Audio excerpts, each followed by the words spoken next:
Hey everybody, it is Tuesday night. It is 9 o'clock here on the East Coast, so it must be time for Cover 3. I am your football buddy Mandy, and joining me tonight is my guest co-host Claire Mullins. Hello Claire! Hey Mandy, it's always a pleasure to be with you. Thanks for having me back again this week. It's great to have you back. I am glad that you are able to join us tonight. There is a lot going on, lots to talk about, and I figured I would have you kick things off for us. I know that not only were you fortunate enough to get to go to the preseason game this past week, but you also went to training camp. So why don't you recap some of that information for us? Tell me about your Texans and what is going on with them. Well, I mean, as you could probably see by the scoreboard, week one in the preseason was a big debacle. At the same time, people had their theories, Bill O'Brien just getting a feel for what these guys do in game time, who is going to excel at the most basic stuff. It wasn't really about, of course you want to put points on the board, and that was disappointing, interceptions and stuff. But I think he just wanted to see what everybody could do at each position and move them around a little bit and catch them off guard and just see who would excel in that situation.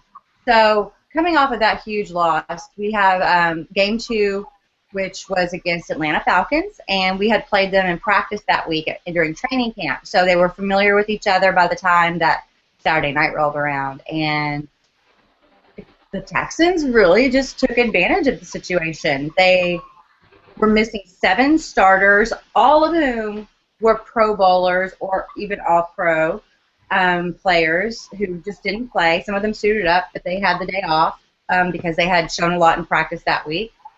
And so you didn't have J.J. Watt, you didn't have Ryan Cushing, you didn't have Andre Johnson, you didn't have a couple of veteran linemen, and the team just steamrolled the Falcons in that second preseason game. I keep saying preseason because, yes, it's exciting to watch and it's exciting to score and it's exciting to win. But it is preseason. It doesn't count, unfortunately.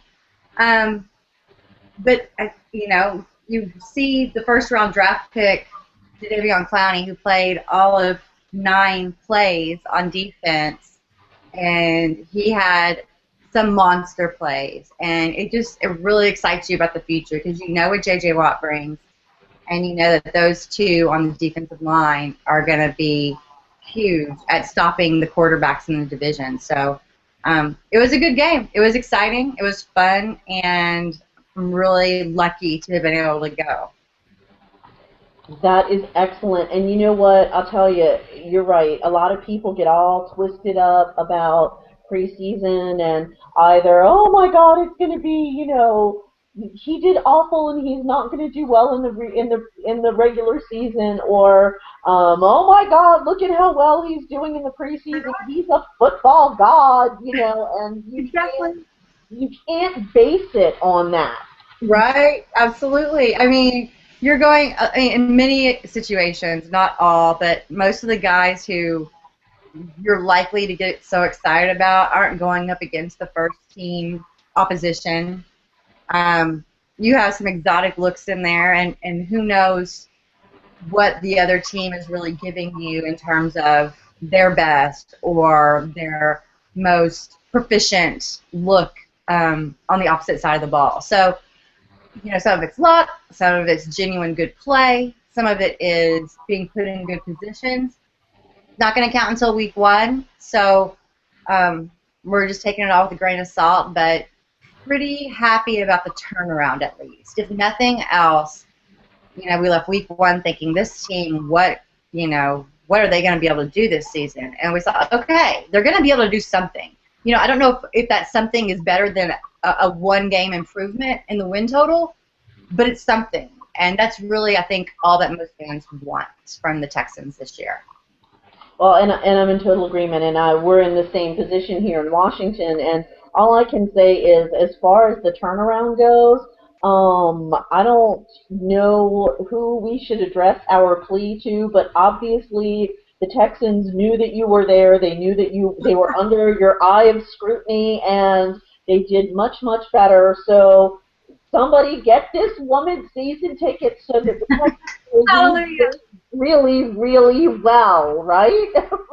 Yeah, I mean, let's not count the 6 games or the 5 games that I went to last season where they lost. We're just going to start over fresh, 2014, and we're going to assume that that must have been it. Oh, well, no, that wasn't it. I'm trying to think of anything that I did different, but I was going to say I didn't drink, but I did receive a beer as a gift, so I guess I did have a drink. I don't know what I did different this time, but something happened. Well, something obviously happened, and all I can say is, I must be, my son and my dad tease me endlessly because it seems like anytime I say, that's it, I'm not sitting here in this GDC any longer and watching these bozos do this to me. I'm getting gray hair, my hair's falling out in clumps. I leave, I'm going out to get a hot dog, or I'm going to go get a cocktail, and then they start doing what I Right. said. And thus was the story last night. Now, I'm not going to say that it was a barn burner last night, because Right. quite frankly, neither team really impressed me. But again, it's preseason. They're not throwing all of their playbooks out there. They're throwing some very generic and vanilla plays where they can use those to evaluate their players. Um, Robert. Oh my. I love you, Robert, but can you please learn a proper cadence? So if you want to pull someone offsides, you can do that Right. without the ref throwing a flag at you almost 2 times in a row. It was like one play, and then of course the bench got the whole unsportsmanlike conduct, and it was a flag fest as usual. And look, I love me some Robert. He's my quarterback, obviously. My quarterback. But listen, he had a fumble. He had an interception. He had 2 penalties called against him. He just about, he's lucky with the way that he slides that he doesn't tear up, God forbid, tear up his own knee.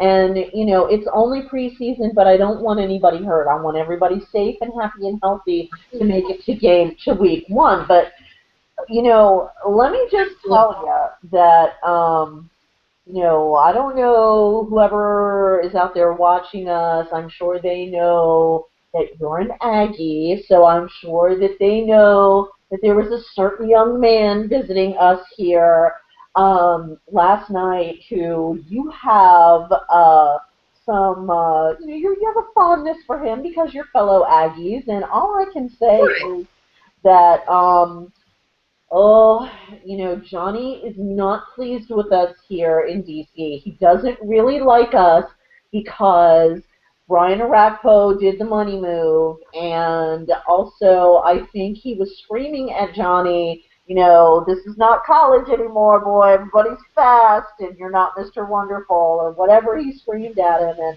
And I think we've all by now seen the rather The middle finger heard around the yes, world. we've seen the display of displeasure from Johnny Middlefinger. So, and I didn't think that he did a great job last night either. I didn't think anybody did. So I don't know if you saw him. I don't know if you took the time to take a peek at it. Give me your thoughts. Well, I just saw the second half. I had to work for the beginning of the first half of the game. So, and of course, I think he was out by the fourth quarter. But there were times he looked lost. There were times he looked confused. There were times when, he would make a decent pass and he would get the credit for that. But 7 to 16 for 65 yards and 1 touchdown, it's not great. If you're at under a 50% throwing completion rate, that's just not really that great. And then he still needs to learn to stay in the pocket and get rid of the ball sometimes. Sometimes you just got to do it. Suck it up and do it. No, agreed. And let me tell you that, I think that the young man is, look, again, he has a level of talent if he has made it to the NFL, obviously. But I don't think that you can call him just the same way that I got annoyed with NFL Network, ESPN, this sports media outlet, and that sports media outlet. They were painting Robert in 24 karat gold. You can't do that. You can't do that to Johnny Manziel because they're putting too much pressure. A, they're putting too much pressure on him. B, I think that they know that he is not as he's going to be a little bit more vocal, maybe, than some other rookies are, and I think that a lot of times the media outlets will bait these players. I have to say though that when I saw, I DVR'd the game because of course, I wanted to hear Chucky. Oh my God! And aside, can I just tell you, I saw Chucky last night, and I was so excited that I screamed out, Chucky! And he didn't turn around, and I meant to say Coach, but I said Chucky instead, and he didn't turn around. Oh. I was beside myself. Well, he's an exciting guy. I mean, he's a little over the top sometimes, but overall, he's a pretty fun dude to watch. Oh my God, I love Coach Gruden. I really, I'm glad that we get the benefit of Chucky by way of having John here. I mean, Jay. Ooh, right. By way of having Jay here, in Washington. You can tell where my mind is going with this. But anyway, listen, I feel bad for Manziel. I think that there's a lot of pressure on him. I think that Robert can certainly understand where what that must feel like. And I know that they had some conversations with each other because obviously they were filming the Heisman House commercials for this season. But I'm not his biggest fan, but I'm not inhuman. I don't wish the kid any ill, but you know what? Now that someone has seen how easy it is to get, in his head and under his skin, I mean, what do you think Richard Sherman is going to do, for crying out loud, if he runs into Johnny in it, if they end up playing? What the hell does he think? Come on. He's got to get a thicker skin, though, Claire. He really does. Well, yeah. I mean, especially if in his first week he's going to go up against the Pittsburgh Steelers, who are the mortal enemy of the Cleveland Browns. Right. And they've already, started poking at him in Pittsburgh. I mean, you don't really want to give, like, Troy Polamalu, Lawrence Timmons, you don't want to give them the opportunity to have something to mess with you about. They weren't that great last season, but I think they've improved in the offseason, and I think that there's a very good chance they could own Cleveland in their series for 2014. So I think that he definitely needs to put on a coat of Teflon before he heads out on the field against Pittsburgh, if he is indeed the starter, which I think he will be. But yeah, I mean, it's not going to be easy for him. No, it's truly not. And you know what? All I can say is, listen, you'll have to pardon my gloating. Ryan Kerrigan officially welcomed him to the NFL last night with a nice little sack there. And listen, I hope the kid does. I hope the kid does well. I hope that he has every opportunity to shine. I hope that he wins the starting job, if for nothing else, to bring back some more excitement to Cleveland. Because let's face it, if they can get Josh to put down the bong and behave himself, then their defense is no joke either. There, let me tell you, if you saw in the first quarter the goal line stand, Alfred Morris tried 12 ways to Sunday to get into that end zone, and I'm going to tell you what, those Browns defensive starters were not having it. They were not going to let him into that end zone. Right. So I would like to see for them to have, and fans of Cleveland especially, to have a little bit more excitement of football coming back. But enough of being nice. I'm not going to be nice anymore about Cleveland. All done being nice. Finish. Me be nice? Now wait a minute. Overrated anyway. That's an oxymoron, Mandy being nice.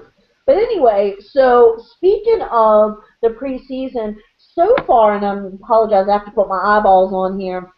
I want to talk about a couple of players who I have seen, and I just mentioned the Cleveland defense, but I want to talk a little bit about a couple of rookies that I have seen that I'm over the moon for. Now, obviously, Khalil Mack, Right. Michael Sam, and Jadeveon Clowney, they weren't in the games much.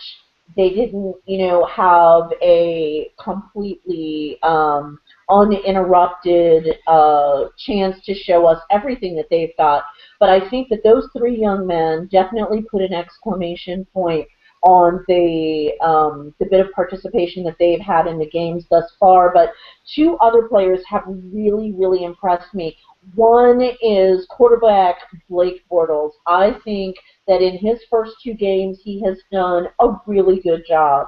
I think the kid is poised. I think that he is focused. He's calm under pressure. He does really well. I think that he has handled the swirl of being not only new in the NFL, but also, very heavily scrutinized. And also in a market where they are, again, starving for good football. I think he's handled that real well. But also, there's a young man, an outside linebacker in Pittsburgh, and I know I'm going to say his name wrong, so Ryan, bear with me. I'm sorry. I believe his last name is Shazier. It is. And he is amazing. This kid led the Steelers in tackles in the last game. He had outstanding special teams play. He also had an interception. That kid is saying, I'm here, I want a starting job, please hire me. He put his resume out there on that field. Who has stood out to you? Anybody in particular? Yeah, I was gonna say Ryan Shazier. I think he's been amazing from what we've seen of him. Blake Bortles, I have to agree with you. I mean, it's been two preseason games, and he's in the quarterback position, which you would think would be a little bit, the preseason would be a little bit less indicative of future performance for a quarterback in a rookie quarterback. But really, most of the rookies who have had good preseasons in recent years at the quarterback position have gone on to have pretty good rookie seasons. So, bad for me, good for Jacksonville. Yay, Jacksonville. And, I get to brag on my boy again, Jadeveon. I mean, the hits that he left. I put in an article I did for NFL Female this week. It's this combination of explosiveness, cerebralness, and ferocity. I mean, he is off the line and gone, and the whole time he's thinking about what the quarterback is going to do, if he's handing it off, if he's going to drop back. I mean, he knows what the quarterback is going to do somehow, just instinctively. And he's just been a thrill to watch. So had a lot of fun with him. I felt really bad about the Sammy Watkins thing. I didn't keep up to date. Is he injured, or was he just taken out of that game? I heard the last that I read, and I did not. That was the one thing that I didn't check in on today, was that there was really, they were still being a little bit wishy-washy about, what was going on. Yeah, it seems to be So, day to day. His yeah. ribs are bruised. So, yeah, because that's kind of a bummer. But I don't know. I mean, there have been some surprisingly strong performances by, I think, people you would expect it from, but at the same time, not always. So, I would like to see more from Teddy Bridgewater. I like that guy. I'd like for him to be able to pick it up a little bit quicker. But he still has a chance to definitely develop, and he doesn't have to start the first game, which is nice for him. Right. And I think, though, that on the flip side of that particular equation, I really don't think that Christian Ponder is handling Teddy being there very well. I think that I think that he's starting to feel the pressure, and Yeah. I think that he is in his own head. And you know, obviously, and this is a situation what a lot of people don't understand, where you're not just worried about the new guy who has been hired, but you have to fight for your job in front of millions of people, and how many of us have to do that, you know? Right. Exactly. Absolutely. It's pressure that we can't even imagine. So, I mean, I give the kid a lot of credit, and you Absolutely. know, I thought when someone told me, you know, someone told me that I was crazy because if I thought Blake Bortles was better than Teddy Bridgewater, blah blah this, blah blah that, and you know what? Quite frankly, you Right. know, I don't think many people thought that. right, and you really you don't know, but and you know there have been some other surprises in preseason. Like I was watching the Patriots and the Eagles game. You know what really impressed me about that game was that sorry, I dropped my glasses. Chip Kelly seems to be going quite along at the same pace that he was going, and doesn't seem to, at least what he's showing us thus far, doesn't seem to have changed too much, even though folks probably have plenty of film on the Eagles by now. But let me tell you, the Pats outrushed the Eagles by like two and maybe a little more, not quite a half times. But the Eagles outpassed the Patriots.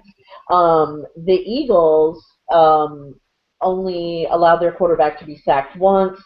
The Pats only they gave up two, which is not something that you see very often from a Bill Belichick team. Right. Um, you know, Jordan Matthews and Brent Selleck were the leading receivers for the Eagles, and then you had, of course, um, they love them some Ken Burrell Tompkins up there in New England, and he and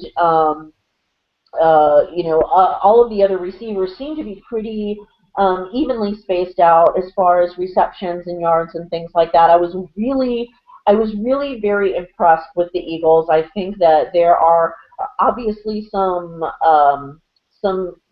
voids that they have to fill, some things that they have to tweak. But you know, they're going to be a serious contender again this year in our division.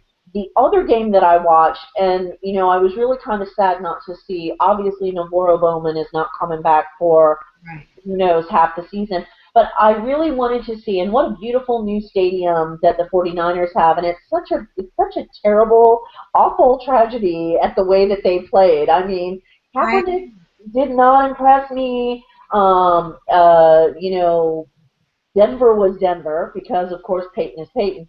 But you know, that game was like I was, you know, head back drooling after a little while because well, really, yeah. Well, I mean, because the thing is it wasn't. There got to a point where it didn't seem. I mean, from a person who hasn't actually ever played football but who watches it pretty obsessively, got to a point where it didn't seem like they were getting very exotic. Peyton's offense. They were just sort of like lob throws, and the 49ers weren't able to stop them. And I get that, you know, maybe they didn't have their first team in or whatever the situation may have been, but it was, yeah, it's the preseason. Like the Texans blew out the 49ers a couple seasons ago in preseason and, you know, ended up, you know, not doing, or I guess it was last season, but didn't do that great. So, I mean, it's preseason, things happen. But it absolutely. But yeah, to not show up at all was kind of concerning. I would think if I was a 49ers fan, I would be.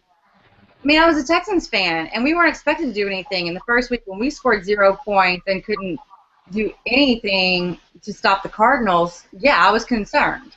But surely 49ers fans have to be concerned.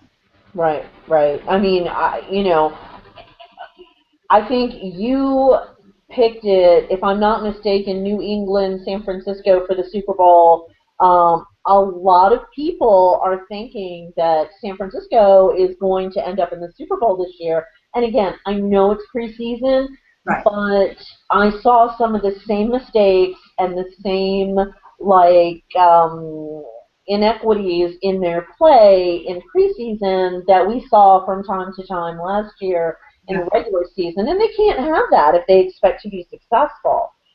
Right. So, what are you going to do? So tell me a little bit about, there have been a lot of stories this week. Um, one thing I want to get your take on is how do you think that Darnell Dockett being lost for the season, how do you think that that impacts the Cardinals? Do you think it does at all? Do you think it does a lot, a little? What do you think is that impact? Well, we all know what like a ferocious sort of attitude that Darnell Dockett brings. That's one thing I think that they will miss, definitely. Um, at the same time, a torn ACL is terrible. Carted off the field. He's 33 years old. I think that it's really unfortunate this to happen at this particular time of his career because that's going to be way harder for him to overcome than for a 23-year-old. Um, Right. he's only missed 2 games over the past 10 seasons, not his whole career, but over the past 10 seasons. So, I mean, they're pretty used to having him in the lineup. It also means that his backup is Frosty Rucker. The guy's name is Frosty, in case you know that. Um, he did play all the games last season. Rucker did for Arizona. He only started one of them. But really, I think that Darnell Dockett helped the Cardinals get to where they were with the 6th overall NFL defensive ranking in 2013. And a lot of it is that Frosty of attitude, and I can just bring it back to what I see every Sunday of football season, and that is a team who has a leader like that, like a Brian Cushing. When that guy goes out, bad things happen to the morale of the team and to the guy who's putting everyone in position. Not that Dockett is that guy, but I think he, definitely is going to have an impact in not being on the field for the Arizona Cardinals. Right, and I will say that at least from a morale standpoint, Tyrann Mathieu seems to be on his way right back on into the mix there in Arizona, which is always a good thing. You want to talk about last year a rookie that I was very skeptical about, and dude was just amazing. He did a great job. And so I'm anxious to see what happens for them. I feel my football heart breaks for Larry Fitzgerald because I really want for him to be somewhere where he can just like shine like the resource that he is. He is a hard worker. Yeah. So they're one of the teams that I like to follow because I don't have any bias against them. Um, Yeah. they if your team isn't playing and Arizona happens to be and that's the only game that's on, it doesn't bother me to watch them play. Yeah, they've got a Um, great team. They're definitely entertaining. right, and who doesn't love Patrick Peterson? Who doesn't? Right. But I'll tell you somebody else too that I think is going to surprise us, and that's going to be Jacksonville. I think that they are. I think that they're slowly and steadily building their momentum. I think that it's going to be really interesting to see how quite a few of the teams do. I'm curious to see, especially how Seattle is going to do this year because there's a lot of pressure on them, number one, but they've also lost a few key players, and I don't know if that's going to help them work harder or whether it's going to be a total hindrance to them that they have to try and quickly fill voids. So, you Yeah. know, I'm not sure exactly what's going on there, but what are your thoughts? I think they're built well. Just as evidenced by recent history. I mean, Pete Carroll hasn't been there like for a dynasty or any long period of time. But at the same time, he has proven to be able to find guys who fit the team, who fulfill a need for the team that no one else really wants, and he's able to get them at a decent price. And so I get the feeling if history repeats itself at all, just from what we know of what Pete Carroll has done since his return to the NFL, that he is going to be able to replace players that they lose. Maybe not at the exact same level of production, but if you get some of your veterans to step up a little bit more while you teach them how to replace that production, I'm not going to say I count them out. Yeah, they've lost some people, but they also make some good moves. So, I mean, like last year, there were probably 6 players on their defense. We started the season. Who is that? By the end of the season, they're making good plays. Whoa, we're getting some feedback here. Sorry about that. Go ahead, Claire. I'm sorry. Go right ahead. It's quite all right. Odd. The weirdest sound ever. Yeah, I mean, I just think at the beginning of last season, they had a lot of defensive players that we weren't necessarily familiar with. And by the end,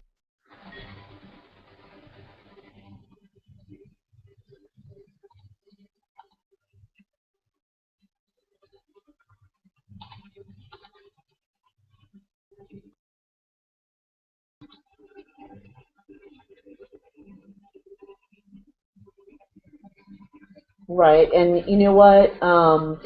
Unfortunately, somebody has joined the broadcast and muted your microphone, and now I am going to try and unmute you, but I don't think that I can if somebody else has already. There you go. Nope. Are you there we back? Yes. Okay, are you back? Good. yes. How did someone else join the broadcast? That is so awesome. I don't know. You know, it's never cover 3 unless there's some like weird technical doohickey that happened. So, anyhow, yeah, we missed part of that, but you know, I think I got the gist of what you were saying, and I definitely agree. I think that it is that. You know, he's going to know what to do.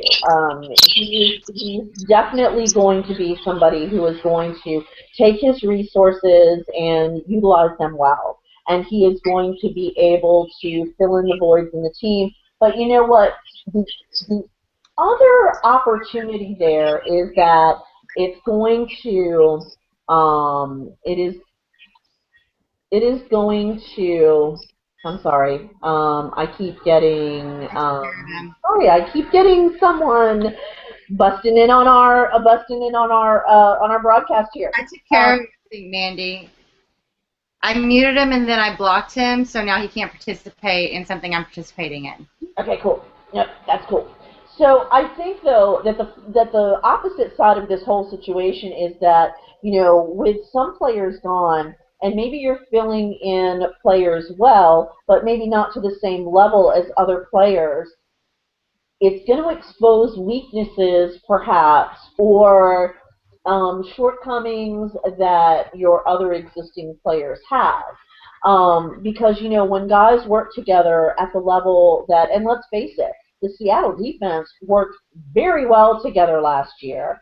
I think that, you know, where someone had strength and someone else had weakness, it sort of filled in the gaps, and they were a very cohesive team. And sometimes when you shake a team up like that, it exposes some of the cracks and some of the not so great things about a unit, and that could be something else that is in store for Seattle. I mean, you know, I don't know. I'll be interested though, really, to see how they do. And I know that there are many of our Twitter friends and you know, blogging and broadcasting friends who are huge Seattle fans. So let me just throw this out there right now. I'm not hating. I'm just saying that, you know, I'm curious to see what happens with your boys, because I don't think that they're going to be 16-0 this year. Let me just put it that way. No. No, I Um, don't think that. I don't think that's a And the reason. fact of the matter is teams don't. I mean, there's been a little bit of a streak of Super Bowl teams not even returning to the playoffs. And yeah, each team is built differently and has a different mentality, but that's just been recent history in the NFL. So Right, and you know what? And it's crazy. It's crazy because you would think that if you have such a great team together, that you could at least make it back to the playoffs a couple of years in a row. Because let's face it, you get a good group in a groove and they're working together, and you would think that they can repeat their success at least to, if not the ultimate level, at least to a reasonable level, but it's not that way. And I think one of the things about that is definitely free agency. And can I just say, my fingers are crossed for our free agent acquisition, Deshaun, who, I'm a Redskins fan. I've been a Redskins fan all my life. I can't even imagine saying that I'm happy that Deshaun is here, but I am. And man, let me tell you something. If you've never seen him in person, that man is fast. I can only. He, oh my God, he's fast. See, even your pup thinks so. He even thinks that Yeah, Deshaun is we fast. agree. Deshaun is fast. so, so, we were talking a little bit about this before we went live. We were talking about some of the NFL changes this year. We alluded to some of the flag nonsense that's going on, and I'm sure that's going to come up a little bit later too. But there are a couple of things. One is practice squads have been expanded. Do you think that this is the first step in being the first step in Goodell preparing the teams for an expanded season? I think that it's more it's only experimental. It's only in place for 2 years. Right, So in 2016, it could go away forever if the owners don't vote to keep it in. right, I also think that they recognize that there is no developmental league for the NFL. There is no, farm system. The NBA has the D League, the developmental league. MLB has a farm system. Hockey has a farm system. Football doesn't have that. They don't right, have a way to prepare these players to transition. And there are some players who need that extra year or 2 years, or now they can have 3 years of service and still be able 3 years of service on the practice squad and be able to come and play in the real NFL. right, right. No, and I think that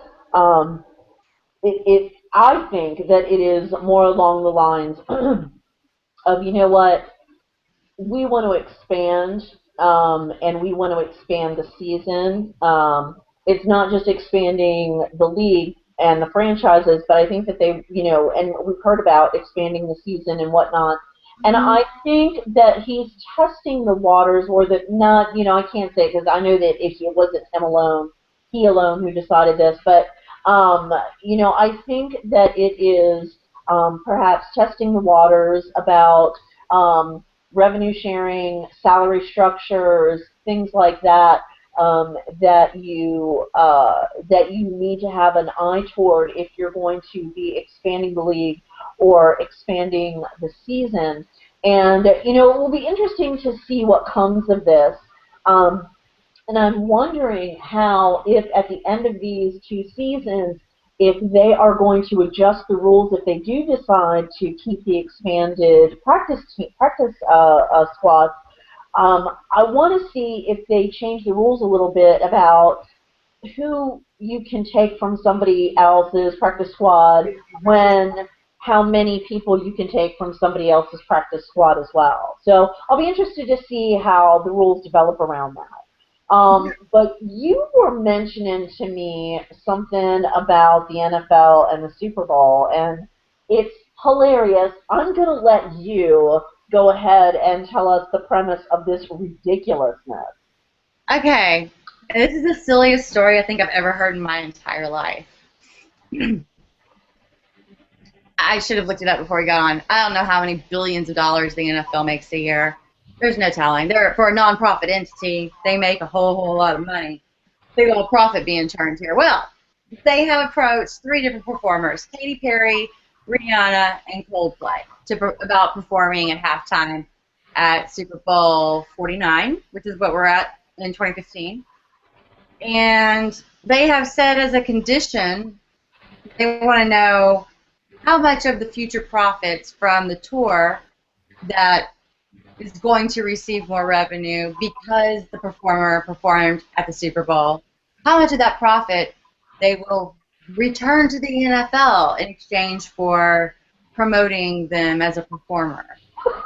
So the NFL is essentially asking artists to pay the NFL for the honor of performing at halftime. And yes, it's an honor. Certainly it is. And you can look at the numbers. Beyonce, Bruno Mars, they all saw huge spikes in not only tour revenue, but record sale or whatever, MP3 sales, whatever you want to call it these days.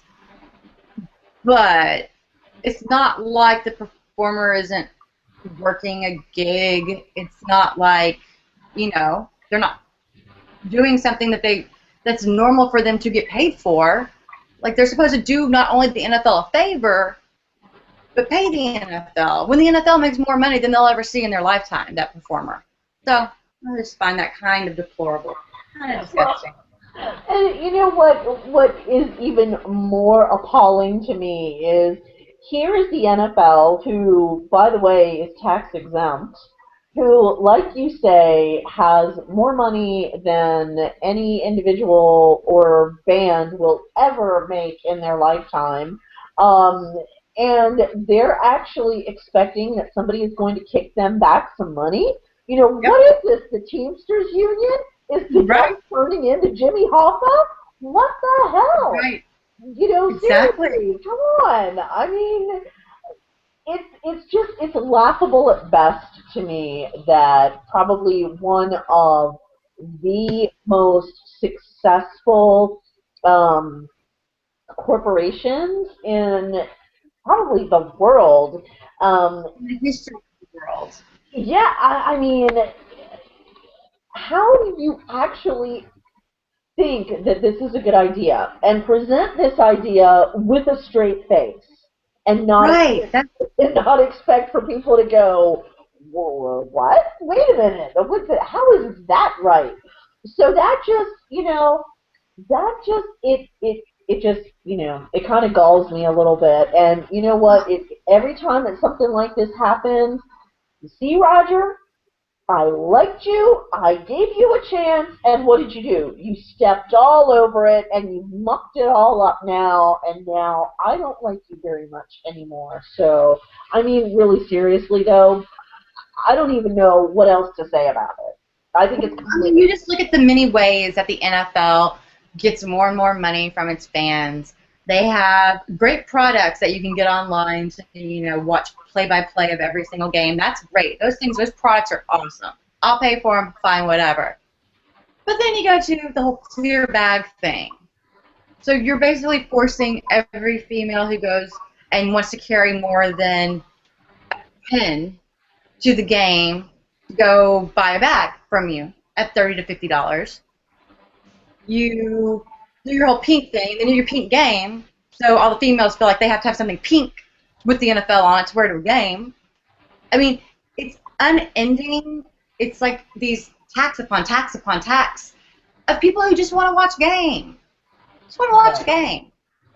And it's taxed to death, and it's crazy, and it gets to be enough at a certain point. Well, and the interesting thing, I think, for me is that, I've heard a lot of male fans talk about, oh, October ruins the whole damn game of football, and football is not pink, and why don't you have, a cancer awareness for men, which they do in September. It's not as widely known. And, really... You don't sell as much stuff. Right. So skeptical. Sorry, I'm such a cynic about it. I mean, but you know, you want to market to women, NFL. You want to appeal to females, and it's offensive when you think that every female out there wants a pink jersey. No offense to the Right. ladies who do. I'm not a pink sparkly kind of gal. I mean, look, I like my D'Angelo Hall jersey. I will wear my D Hall jersey, my the one that's cut for me. I will go as far as buying a ladies product like that, but I don't want pink and sparkly.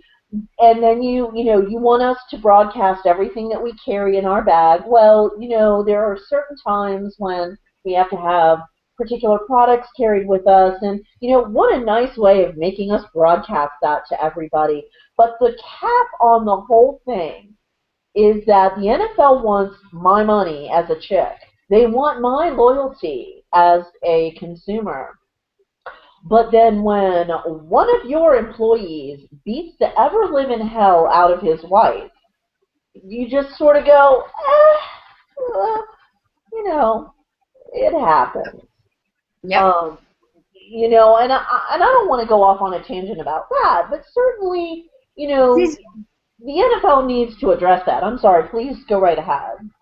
No, I mean, it's easy to go off on that tangent. And a friend of mine, I wish I had thought of it. It's a male friend of mine, actually, came up with the best idea I've ever heard.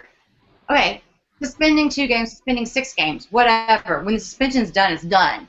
Why not make an example out of each of these individuals? You, as long as you are in the NFL, you are going to be one of the faces against domestic violence. You are going to speak out on commercials. You are going to go volunteer, and you are going to speak to people who suffer from domestic violence so you understand what their lives are like as long as you're a part of this league. That, to me, has a long-lasting impact that the public has to not forget about after the 2-game suspension is over. Or as some fans do, they stand up and applaud the guy before he actually, I won't even go there. I'll just let it go, letting it go. Yeah. But I just think it's a much more feasible way of dealing with the problem. You're able to give back. You're able to do something good. You're setting a good example, and the player actually learns from what happened. They can't just say they learned. They have to learn. No, and let me just say, and let me point out that I am whoever your friend is, I applaud him because he made an excellent suggestion. Golf clap from Mandi. Let me just say though, this is exactly what the league did with Mike Vick, where they had him make appearances, he Right? would do PSAs, etc., and yet for some fans it is not enough. And I don't want for Ray Rice to suffer from that same thing because I think Mike Vick has paid more than paid his price. That's a whole other tangent. But by the same token, I don't think that it's a bad idea, your friend's suggestion.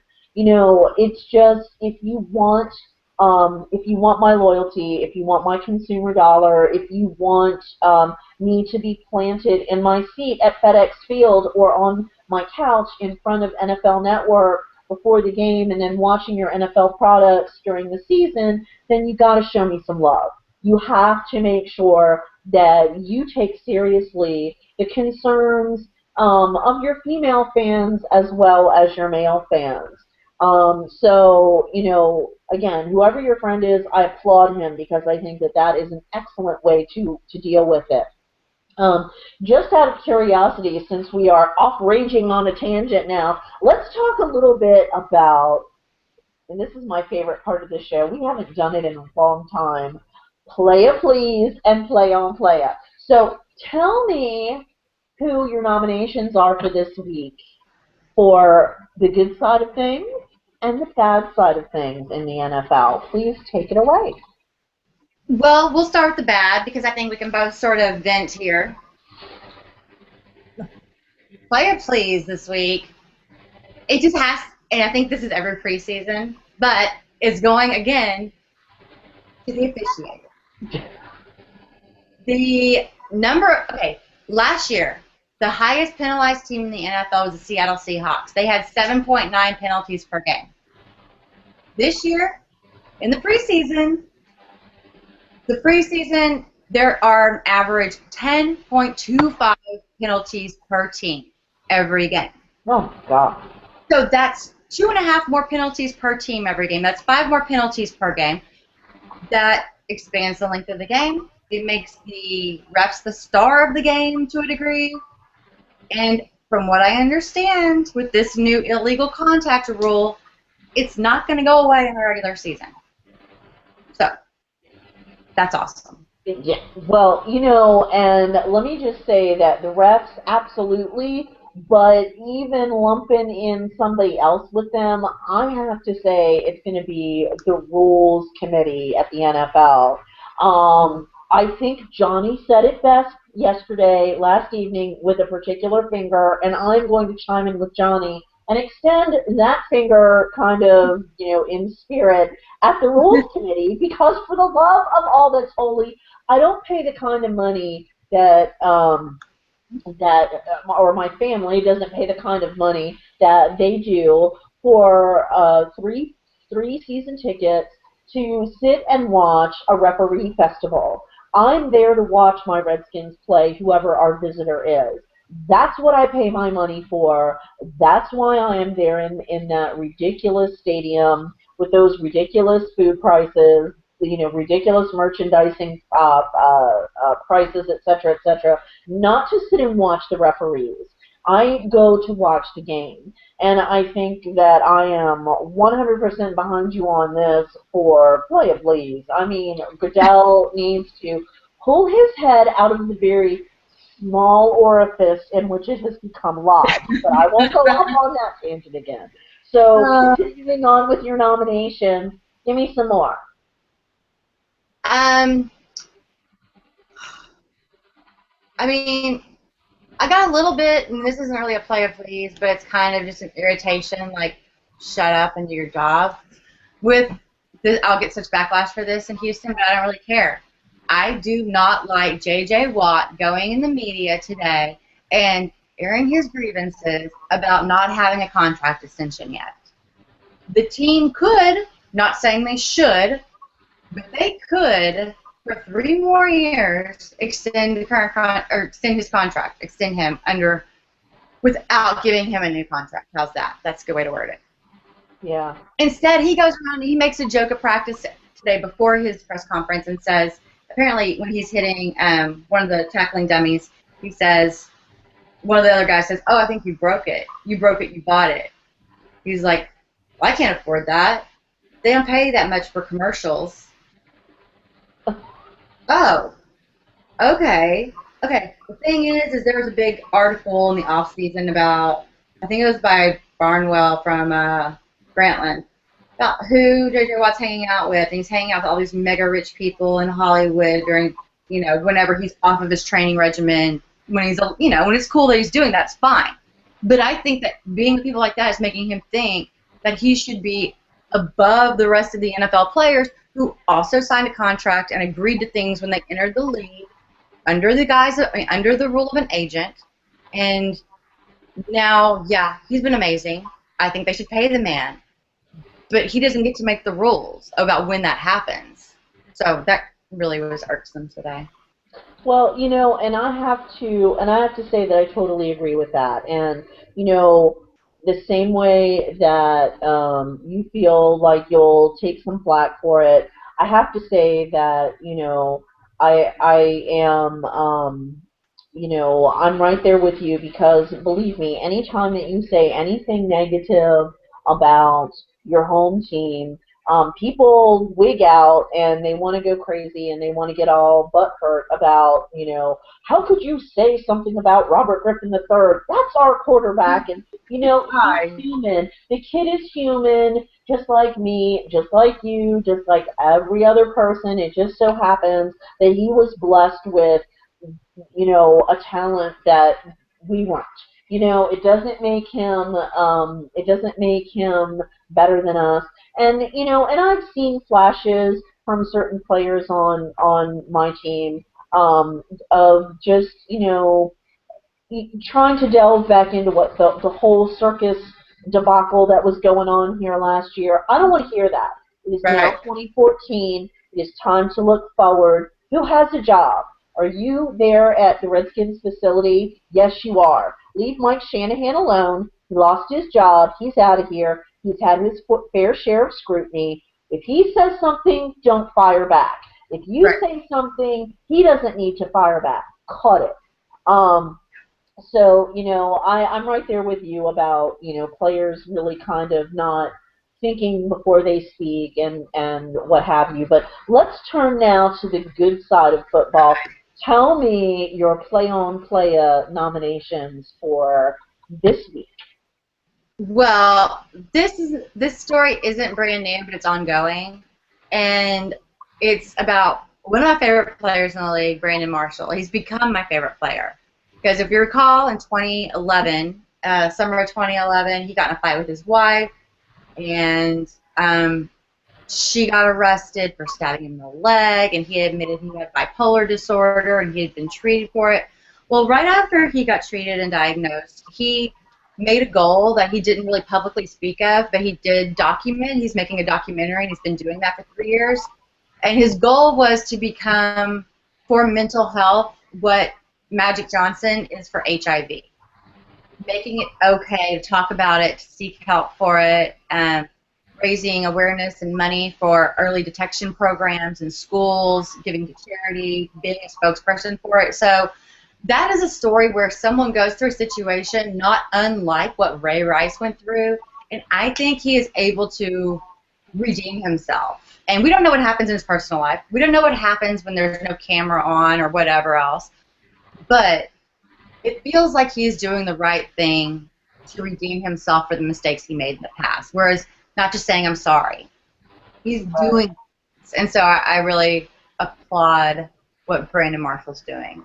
I think that is phenomenal because I'll tell you, a lot of people look at mental illness as a character flaw rather than an illness, and that's exactly what it is. It's an illness. So I applaud him for having the courage to do that.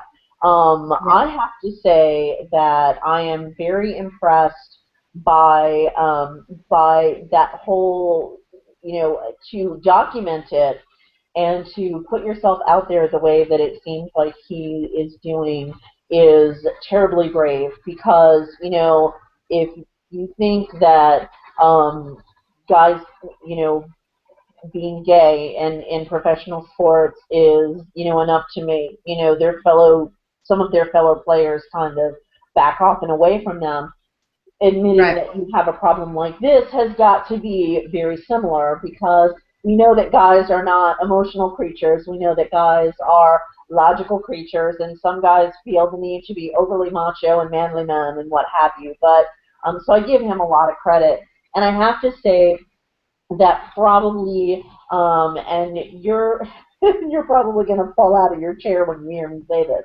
I have to I have to give this week's Play on Playa to Johnny Football. I do. Okay. I'm serious. I do because listen, let me tell you.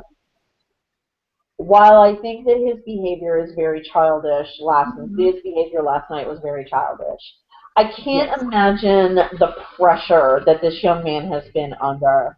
And, you're going to face a whole lot more of that, especially now that people know that they can kind of needle you and get away with it. So Johnny, keep your cool, keep your head about you. It's a big swirl coming into the NFL. You've got to, pick up on the speed of the game. You have to learn new terminology. You have to be able to think quick on your feet. You're in the huddle for the first time to hear John Gruden explaining it. You have a lot going on right now. Don't don't ruin it by becoming a parody of yourself or allowing others to make a parody of you for their entertainment. Don't become the butt of someone else's joke. So I have to give a shout out to Senior Right. Football and wish him luck and wish him well. And with that, oh my God, I can't even believe an hour has gone by. I swear to God, every time we get together, Claire, it goes by way too fast, and I'm not happy about that. So why don't you tell us any upcoming appearances, where we can find you, etc. Please take it away. Well, of course, I'm doing the NFL Female Podcast on Wednesday night, so that'll be tomorrow at 7. And I'm on the Twitter, I believe, if I'm not crazy. I put my Twitter handle right there on the screen for everybody to see, at the Claire Bear 23. So please follow me there and talk to me, because I do enjoy interacting with fans from every team, pretty much. As long as you're nice, just be nice. Be kind to your fellow people. But yeah, that's pretty much it for right now. Yeah, just working on a few things, doing a few things here and there. Excellent. Well, I just want to say thank you for coming in, and again, just like we talked about last week with Erica, hopefully Claire will be able to rotate in as our guest co-host from time to time, as her schedule allows. We're trying to mix it up a little bit here at Cover 3 and make sure that we get someone in for a couple of different fan bases so that we can cover all of our bases. And for me, before I go, I just want to give a huge, huge shout out to my mom, who has been having a little bit of a difficult time recently. So, Mom, I love you. I miss you very much. And now that I have my replacement phone, look, see, I'm proving it to you by putting it on tape. I have my replacement phone, so now I can call you. And I will definitely do that very, very soon. Mwah! I love you. I hope that you're feeling better and doing well.